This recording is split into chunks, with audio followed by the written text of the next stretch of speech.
Chapter 7 can be a little bit difficult. It introduces this concept of the central limit theorem and the law of large numbers.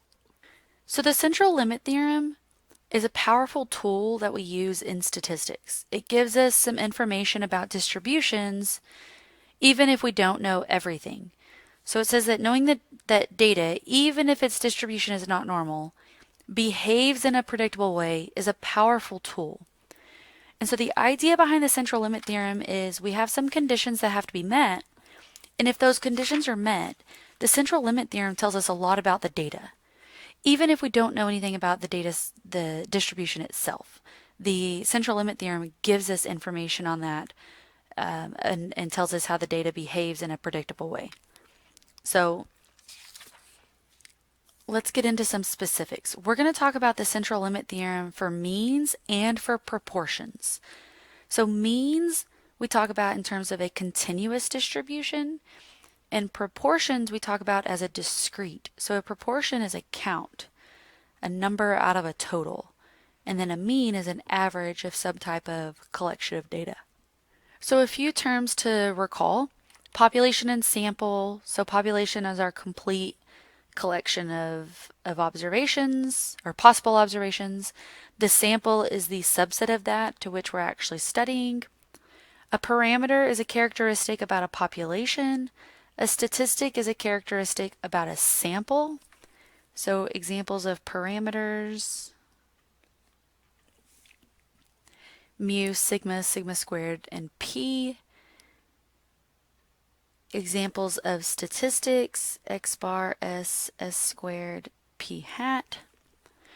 And then sampling variability says that values of sample statistics can vary from one sample to the next. For instance, if I have 50 students in a class and I want to know the average age of those 50 students, if I sample 10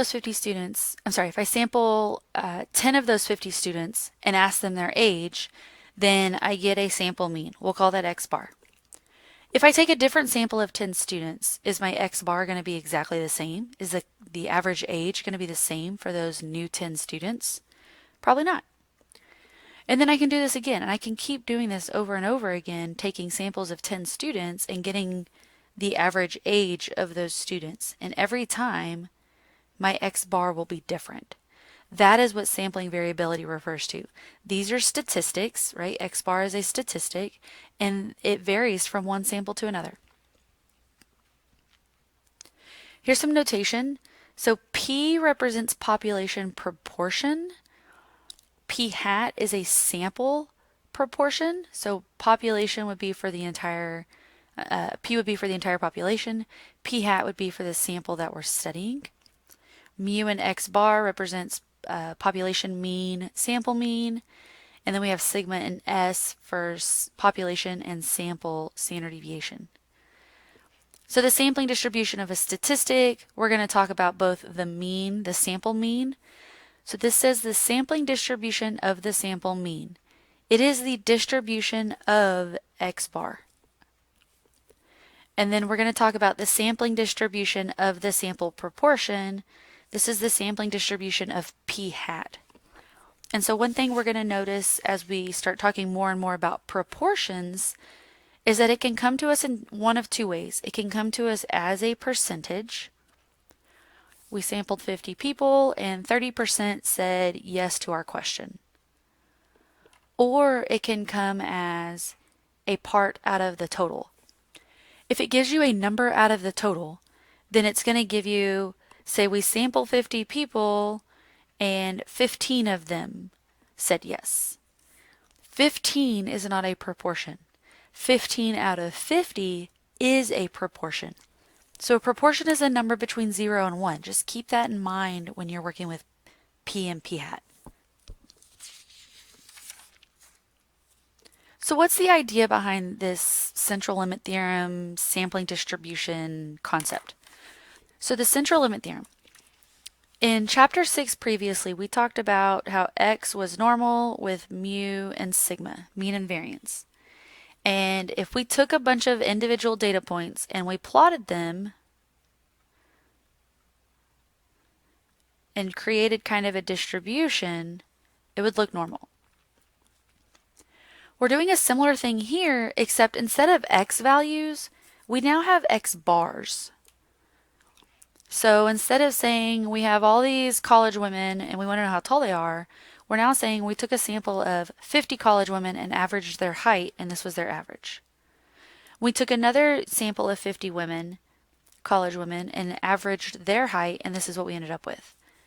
And we did this over and over and over again, and so now we have all these X bar values, but we can do the same thing. We can plot them as a distribution and see how it looks. And the central limit theorem says that if some certain conditions are met, this distribution looks normal. And this normality is going to help us out because, as we saw in chapter 6, if the data is normal, that allows us to use z-scores and the z-table. Proportions work the same way. We just haven't really talked a whole lot about proportions, but you take a sample of 50 people, figure out the proportion that said yes to your question, and there's your first p-hat.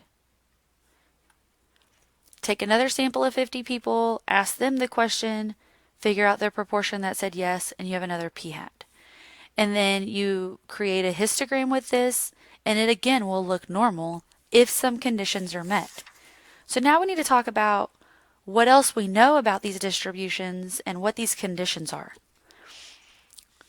So we said previously in chapter 6 that we were told X is normal with mean mu and standard deviation sigma.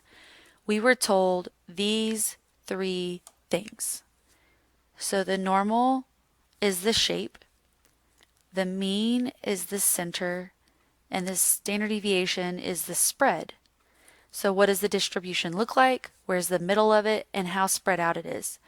The standard deviation tells us how spread, so it tells us if it's real like compact and close together and real thin, or if it's real spread out and real wide. The central limit theorem tells us the same information, shape, center, and spread. So if we're talking about the distribution for X bar, it says if our conditions are met, which we'll get to in a second, the shape is normal or approximately normal, it's centered at mu, and its spread is sigma over the square root of n. So you'll notice that this says, I'll try and zoom in a bit. This says mu sub X bar. All this means is the center for the distribution of X bar. If we're talking about the sampling distribution of X bar, then we want to know how X bar is distributed, not just X. So now we call it sub X bar to let us know this is the mean for this distribution. The same thing here, sigma sub X bar. It's the standard deviation for the distribution of X bar. And again, if our conditions are met, then now we have X bar is normal with this mean and this standard deviation. But there's a tweak to this. This is not just mu and sigma. Up here it says mu for X bar is mu, so that's fine. But the standard deviation is not just sigma. Sigma sub X bar, so the spread for X bar, is now sigma over the square root of n. So we would say X bar is distributed as a normal distribution, centered at mu, and its spread is sigma over the square root of n. So the reason we have this n, or square root of n, is because we're no longer talking about an x value, which is one individual. We're talking about X bar, which is the average of n individuals. So we need to we need to incorporate that n into our spread. We need to know how many people or how many objects were included in this average, and we need to incorporate that. But knowing this information right here gives us enough information to then be able to say, well, let's find probabilities or area related to this. We can find a z-score and then look it up in the table.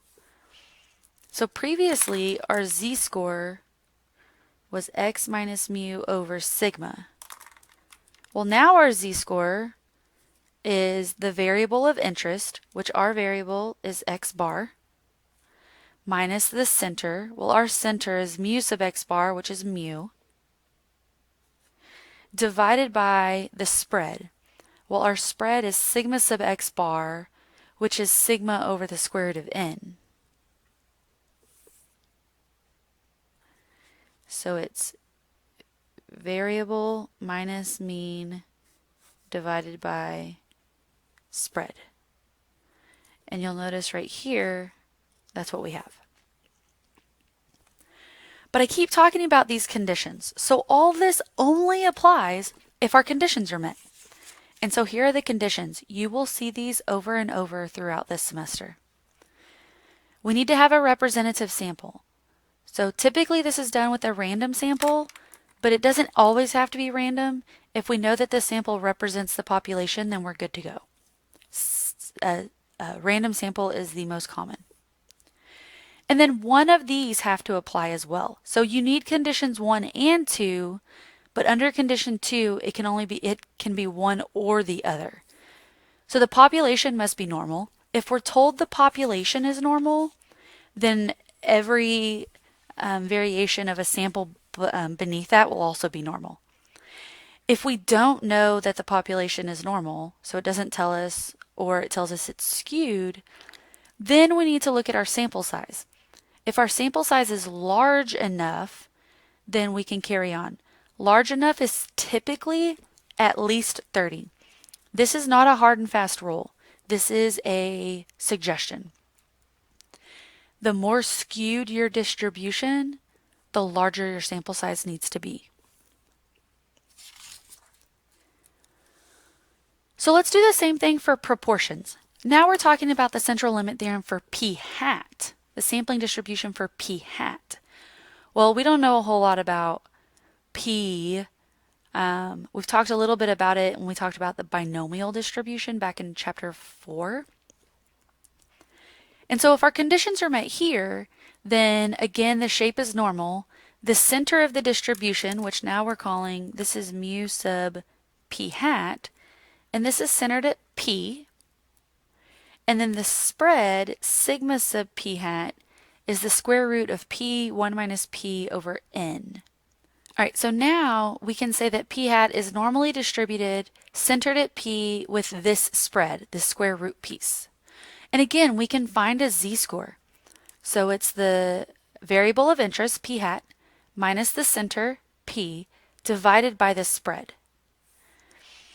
And again, our conditions need to be met for normality. We have to have a representative sample. X, which is the number of successes, needs to follow a binomial distribution. And then n times p and n times q have to be at least 5. So first, remember q is 1 minus p. And so this says n times p must be at least 5. And n times 1 minus p has to be at least 5. What this means is we have to have at least 5 successes and at least 5 failures.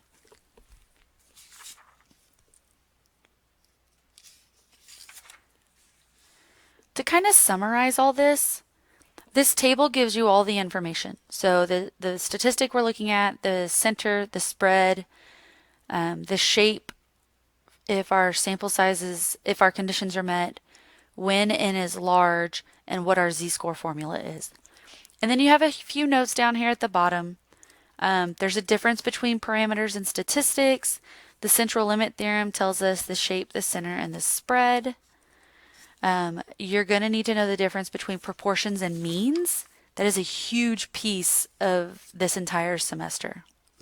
So read through these notes and we'll get to 7.3 shortly.